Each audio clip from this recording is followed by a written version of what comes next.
தமிழ் வருஷத்துல 12 மாதங்கள் இருக்கு. ஒவ்வொரு மாதமும் ஒவ்வொரு சிறப்புகளை உடையது. இந்த சிறப்புகள் கொண்ட மாசத்துல பௌர்ணமி விரதம் இருந்தா மேலும் பல சிறப்புகளை பெற்று அந்த சிவனுடைய அருள் நமக்கு கிடைக்கும் அப்படிங்கறது நம்பிக்கை. அப்படி ஒவ்வொரு மாதம் விரதம் இருந்தா நமக்கு என்னென்ன பலன்கள் கிடைக்கும் தெரிஞ்சுக்கலாம். சித்திரை தமிழ் வருஷங்கள்ல முதல் மாதமான சித்திரை மாசத்துல பௌர்ணமி விரதம் இருந்தா நமக்கு உணவான தானியம் கிடைக்கும் அப்படின்னு நம்பிக்கை.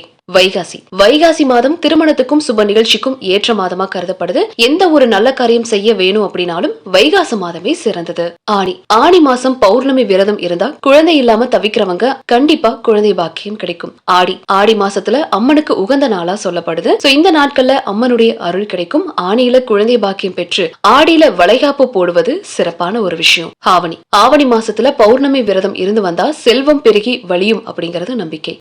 புரட்டாசி அப்படின்னு சொன்னாலே திருமாலுக்கு உகந்த மாதம். புரட்டாசி முழுக்க அசைவம் சாப்பிடாம இருந்து வரவங்க ரொம்ப சிறப்பான ஒரு விஷயமாவும் கருதப்படுது. ஐப்பசி மாதம் மங்களகரமான மாதமா கருதப்படுது. இந்த மாசத்துல பௌர்ணமி விரதம் இருந்து வந்தா தானியம் பெருகி பசி மற்றும் நோய்கள் இருந்து விடுபடுவாங்க. கார்த்திகை அப்படின்னு சொன்னாலே அது முருகனையே குறிக்கும். கார்த்திகை 1ஆம் தேதி அன்னைக்கு முருகனுக்கு மாலை போறது, அது மட்டும் இல்லாம சபரிமலை ஐயப்பனுக்கு மாலை போறதும் மங்களகரமான மாதமாவும் கருதப்படுது. மார்கழி மாதத்துல பௌர்ணமி விரதம் இருந்து வந்தா நமது ஆரோக்கியத்துல ஏதாவது நோய் இருந்தா கூட அது சீக்கிரமே சரியாயிடும்.